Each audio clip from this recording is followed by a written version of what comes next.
অনেক আমাকে বলে কি, এই তো জুতা কি হয়েছে দেখ তো। আর আমি জুতা দেখার জন্য যখনই নিচে হয়েছি, আমার পিঠে এখানে ধরে পিঠে 3-4টা কিল মারছে আমাকে শুরুতে। আর আমি যখন ওর দিকে তাকায় বললাম, কি হলো, তুমি আমাকে মারলা কেন? ওর যে আরো দুটো চেলা ছিল, আবির এবং রাজু, ওই দুজন আমার থাপ্পড় মারছে আর কি দুই গালে।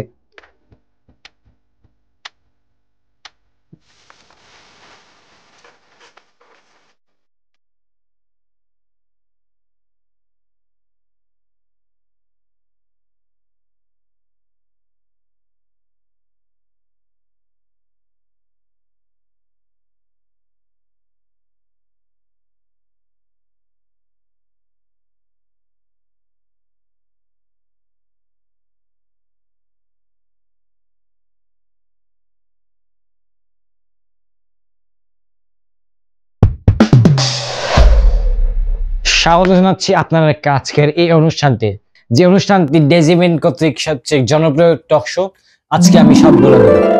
আমাদের সঙ্গে গতবারের মতো এবারও রয়েছেন দুইজন অতিথি। গতবার হোস্ট থাকা আরিশ ফারুকি এবং রাফিন আহমেদ, যারা কিনা নিজেদেরকে সাহসী দাবি করেন। বাই দ্য ওয়ে, এখানে রয়েছে কমেডি ধর্মী গল্প, থ্রিল, রোমাঞ্চিত গল্প তারা শোনাবেন, যা তাদের নিজের জীবনে ঘটে এবং আমাদের প্রত্যেকেরই জীবনে এটি ঘটে থাকে। আমি আরাফাত ফারুকি এবং আপনাদের সঙ্গে আমিও তাদের সাথে উপভোগ করব গল্পগুলো। তো চলুন আমরা গল্পটা শুনি এক এক করে। তো তোমরা কেমন আছো সবাই? জি ভালো আছি। তো রাফিন আহমেদ, বলেন আপনার কি গল্প যেটা আমরা শুনে উপভোগ করব। তো আমি আসলে আমার ছোটবেলার একটা কাহিনী বলবো। তো কাহিনীটা যে খুব একটা মানে ট্র্যাজেডিক না, কোনো হাস্যকর বলা যায়। তো অনেকেই আছে আর কি, আমরা ছোটবেলায় আমাদের যে একটু সিনিয়র, তারা পাড়ায় খেলতে গেলে, মানে রাস্তায় খেলতে গেলে বা স্কুলে বা যে কোনো জায়গায় সিনিয়রদের থেকে অনেক সময় আমরা মানে বুলিং এর শিকার হই, বা তারা অনেক সময় আমাদেরকে শারীরিকভাবে নির্যাতন করে থাকে। তো আমার সাথে এরকম একটা ঘটনা ঘটে আমার ছোটবেলায়। আমি তখন কত 7-8 বছর বয়স হবে। তো একদিন বিকালে আমি আমাদের বাসার পাশের রোডে খেলতে যাই ক্রিকেট। তো ক্রিকেট খেলতে গেলাম, আত্মপ্রশংসা না, আমি মোটামুটি ছোট হলেও অনেকের চেয়ে ভালো খেলতাম ওখানে, বড়। তো অনেকেই হিংসা করতো আর কি আমাকে, এটা স্বাভাবিক। তো একদিন আমি ব্যাটিং করলাম, 6 মারলাম একটা।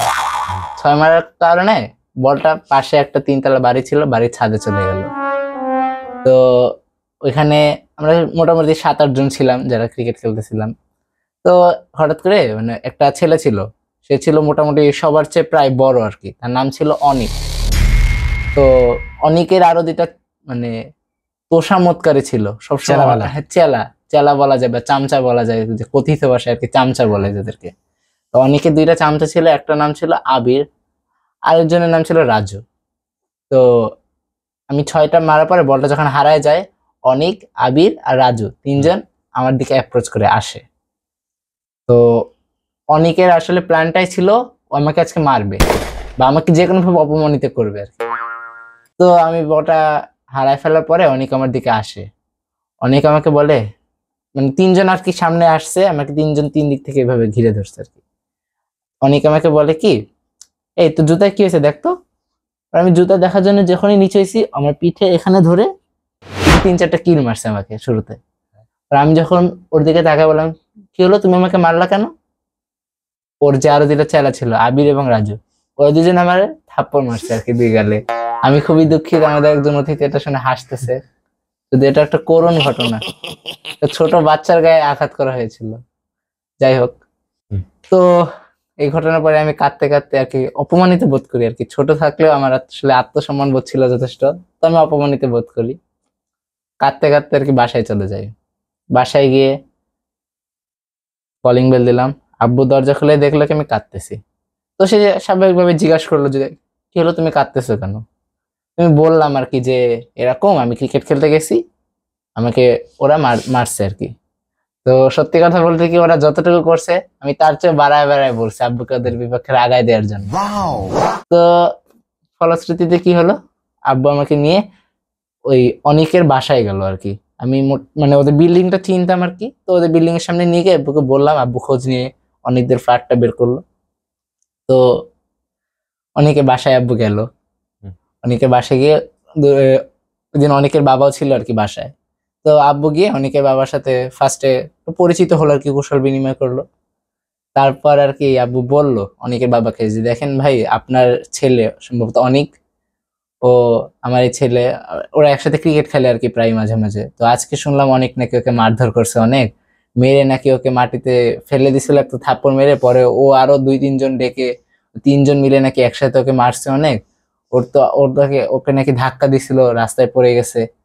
তো এরকম ভাবে আমি আর কি বাড়ায় বাড়ায় আব্বুর সাথে যা বলছে আব্বু সেগুলো বলছে। তো কিছুক্ষণ পর বোঝা গেল আর কি যে অনেকের বাবা লোকটা খুবই রাগী আর কি, রাগী এবং বদমেজাজি। সে এটা শুনে অনেকের উপর সে মারাত্মক ভাবে খেপছে। কারণ কি, মোটামুটি সে আর কি এলাকায় একটু গণ্যমান্য মানুষ আর কি, তার মোটামুটি সম্মান আছে।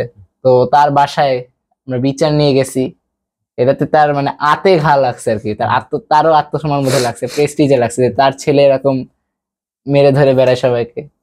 তো এটার পর অনিকের বাবা অনিককে ডাকলো।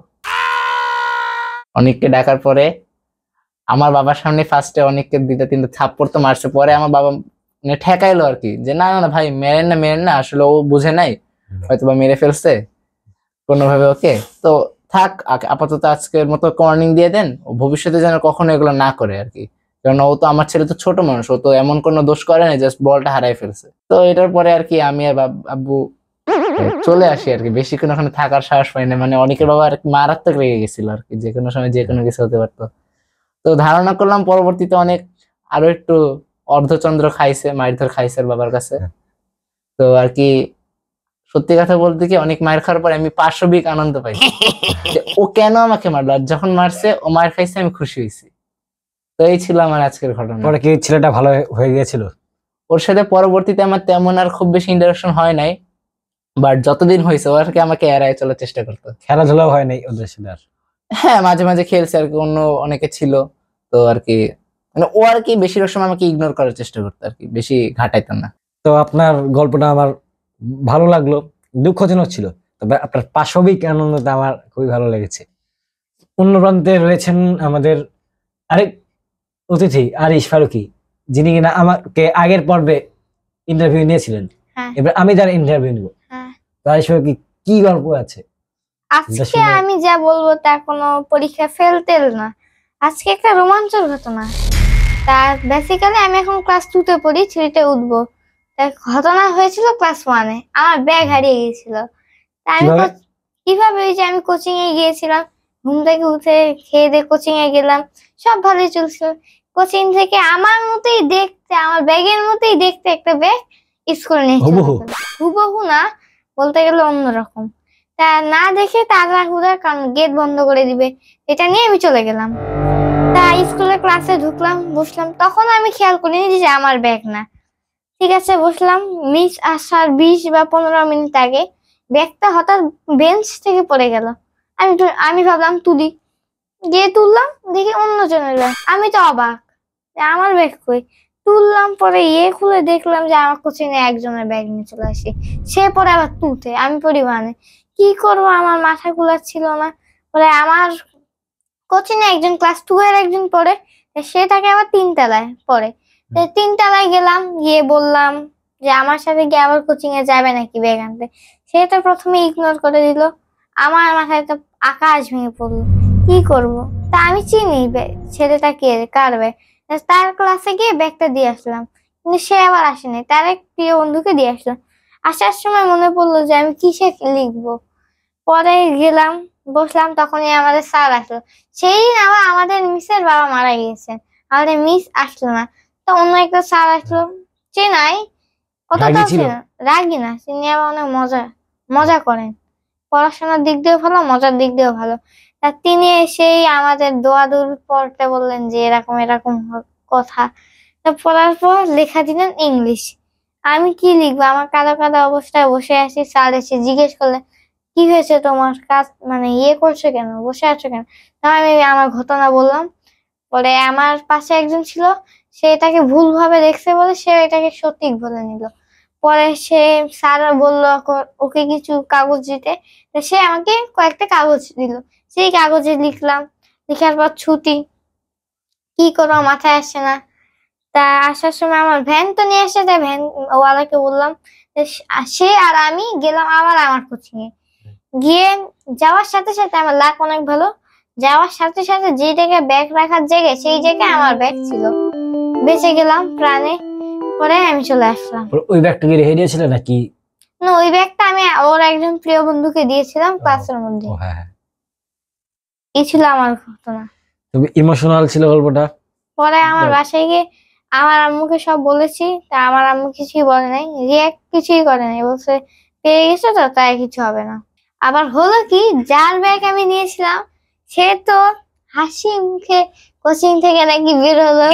বেরোয় ব্যাগ যখনই নিবে তার মাথায় আকাশ যে আমার ব্যাগ কোথায়, হোয়ার ইজ মাই ব্যাগ। এটা আমি শুনি না, আমার একজন কোচ আমার মিসের কাছে শুনছিলাম। তাই সে তো ব্যাগ পায় না, ব্যাগ পায় না। সব হেড স্যারের কাছে গেল আমাদের কোচিং এ। আমাদের কোচিং এ হেড স্যারের নাম নীরব স্যার। তার কাছে গিয়ে খুঁজলো, সেটাও নাই। পরে কান্না শুরু, সে কেঁদে দিল। তারপর তোমার মা আসলে ওকে 2-3টা চড় মারলো। চড় মেরে আপনি কি রাফিনের মতো পাশবিক আনন্দ পেয়েছেন? আমি নাম ছিলাম না, কারণ আমার শত্রু বলতে গেলেই শত্রু বাংলা ভার্সন। তবে আমার বেশি ইয়ে করতো, রাগাতো। তা আমি তখন ছিলাম না, আমি স্কুলে উপস্থিত ছিলাম। তাই যা আমার হলো, ওকে 2টা চড় মারলো, নিচে যে ঠেকালো, অনেক যা তা অবস্থা ছিল। শেষে সে আর স্কুলে যেতে পারলো না বেচারা। তা আমি ওর বন্ধুকে স্কুলে ব্যাগ দিয়ে দিয়েছিলাম, সে আবার বাসায় যাওয়ার সময় ও ব্যাগটা ড্রপ করে দিয়েছে। তখন ওর মধ্যে আবার পাশবিক আনন্দ যাবে। এই ছিল আরেকটি ঘটনা। গল্পটা সুন্দর, 2টা স্ক্রিন। তবে আপনাকে কেয়ারফুলি থাকতে হবে। আপনি আপনার হারানোর খুঁজে পেয়েছেন, পরে যদি ভবিষ্যতে এরকম ঘটনা না ঘটে আপনার সেদিকে খেয়াল রাখতে হবে। এই ছিল আজকের এই টক শোটি। আমাদের সঙ্গে এরকম ঘটনা ঘটে, তো এরকম ঘটনা নেই আমরা আবার ব্যাক করব। তখন হয়তো বা আমার জায়গায় এই হট সিটে আমার জায়গায় হয়তো বা রাফিন বসতে পারেন, তখন আমাকেও আবার সেই ঘটনাটাই খুলে বলতে হবে। তো যাই হোক, এখানেই শেষ, বিদায়। Bye bye.